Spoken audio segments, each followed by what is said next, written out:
வணக்கம் நண்பர்களே. இந்த சீசன் ஒரு அற்புதமான சீசன். நம்ம மாடி தோட்டத்திற்கு நம்ம செடிகளை பார்க்கும்போதே தெரியும். இடையில இடையில மழையும் வெயிலும் இருக்கிறனால இந்த பிரியாணி இலைகளெல்லாம் நல்ல செழிப்பாக வளர்ந்துருக்கு. நீங்கள் பாருங்கள், நல்ல பச்சை பசேல்னு இருக்குது. நிறைய இலைகளை இதை நம்ம பறித்து ஸ்டோர் பண்ணிக்கவும் முடியும். இந்த பால்சம் ஒரு சாதாரண பூவாக இருந்தால் கூட பார்த்திங்கன்னா அந்த நிறம் காம்பினேஷன்ஸ் அவ்வளோ அழகு. மழை வந்த உடனே பூக்கவும் ஆரம்பிச்சிருச்சு. அடுத்த அழகு இந்த அடீனியம் பூக்கள். நம்ம பார்த்து பார்த்து வளர்க்குறோம், சில நேரம் அதில் ஃபெயிலியராகவும் ஆகுது. ஆனால் இந்த பர்டிகுலர் பூவில் எனக்கு எவ்ரி இயர் அழகாக பூத்துக்கிட்டே இருக்குது. பொதுவாக மாடி தோட்டத்தை விசிட் பண்ணும்போது ஏர்லி மார்னிங் போயிடுறோம், அப்புறம் எனக்கு ஈவினிங் மட்டும்தான் போகிறோம். அப்போ இந்த மலர்ந்த பூக்களை நிறைய நேரம் பார்க்க முடியறதில்ல. எதேச்சியாக ஒரு பகல் நேரத்தில் போகும்போது தான் இந்த வெள்ளை நிற பூக்களை இவ்வளோ அழகாக பார்க்க முடிஞ்சது.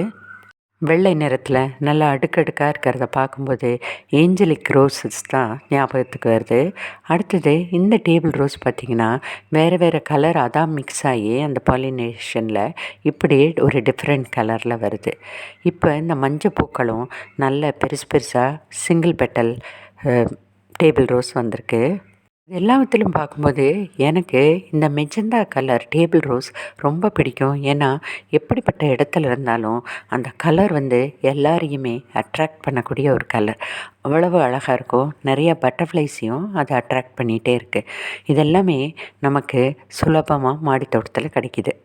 அடுத்தது பார்த்திங்கன்னா இந்த மல்லிகையை ட்ரிம் பண்ணி விட்டேன். ட்ரிம் பண்ணி விட்ட பிறகு பார்த்திங்கன்னா அதை எப்பொழுதும் போல் தண்ணி ஊற்றி கிச்சன் வேஸ்ட்டு போட்டுகிட்டே வந்தேன். திடீர்னு ஒரு நாள் பார்க்கும்போது அவ்வளவு அழகாக நிறைய பிரான்ச்சஸும் ஒவ்வொரு பிரான்ச்சிலையும் 4-5 மொட்டுக்களோட நிறைய பூக்கள் வந்திருக்கு. என்னென்னமோ எருவெல்லாம் ரெக்கமெண்ட் பண்ணுறாங்க.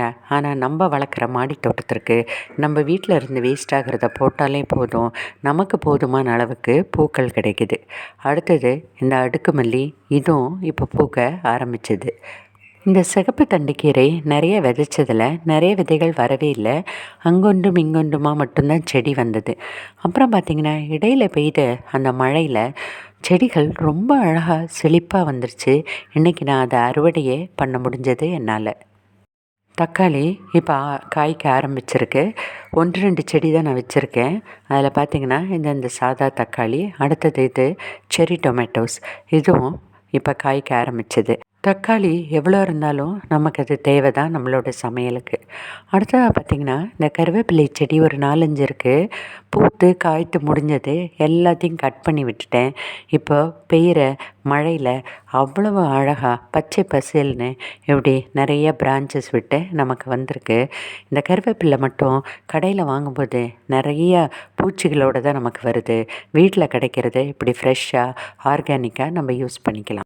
மழைக்கப்புறம் மஞ்சள் பார்த்திங்கன்னா இலைகள் நல்லா பறந்து சாப்பிட்ற இலைகள் மாதிரியே அவ்வளவு அகலமாக செழிப்பாக வளர ஆரம்பிச்சிருக்கு. எல்லா தொட்டிகள்லேயும் மஞ்சள் இலைகள் நல்ல பெருசாகவும் ஆரம்பிச்சிருக்கு. நம்ம பாலக்கீரையும் பாருங்களேன், எவ்வளவு இலைகள் அகலமாக அப்படி செழிப்பாக வந்திருக்குன்னு சொல்லி இந்த சீசனில் நிறைய கீரைகளும் நமக்கு கிடைக்கிது. இந்த தடவை எனக்கு நல்ல லாங் பீன்ஸ் நிறையாவே காய்க்குது.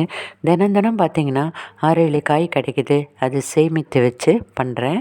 அதே நேரத்தில் இந்த அவரைக்காய், கொடி அவரைக்காய் வரும்னு நான் எதிர்பார்க்கவே இல்லை. பார்த்திங்கன்னா இப்போ 2 செடி வச்சுருக்கேன். 2லேயுமே பார்த்திங்கன்னா ஒரு 10 காய் தினமுமே எனக்கு கிடைக்கிது. சேர்த்து வைத்து ஒரு 2-3 நாளுக்கு ஒரு தடவை பொரியலுக்கு நமக்கு ரொம்ப யூஸ் ஆகுது. சிறிய வகை பீர்க்கங்க ஒன்று காய்ச்சிருக்கு. எல்லாமே ஆண் பூவாக இருக்குது. இப்போ இன்றைக்கி பார்த்திங்கன்னா எவ்வளவு காய்கறிகள் என்னோடய தோட்டத்தில் எனக்கு அறுவடையாக கிடைச்சது. சிகப்பு தண்டு கீரையும் நான் அறுத்து எடுத்துக்கிட்டேன். முருங்கை மரம் கூட விடாமல் காய்க்க ஆரம்பிச்சிருக்கு. இப்போ பார்த்திங்கன்னா அடுத்த சீசனுக்கு பூக்கள் இருக்குது, காய்களும் இருக்குது. இவ்வளவு காற்றடிச்சா கூட அதை தாங்கி நின்று சில பூக்கள் அழகாக காயாக மாறுது. சுரக்காய் கொடி ஓட ஆரம்பிச்சிருக்கு. வெறும் ஆண் பூக்களாக இப்போ இருக்குது. பெண் பூக்கள் வரும்னு எதிர்பார்த்து கொண்டு இருக்கிறோம். இப்படி தான் மாடி தோட்டம் நமக்கு தினம் சர்ப்ரைசஸ், கிஃப்ட்ஸ் எல்லாமே கொடுக்குது. மாடி தோட்டமே நமக்கு ஒரு ஹாப்பினஸ் தான். நன்றி, வணக்கம்.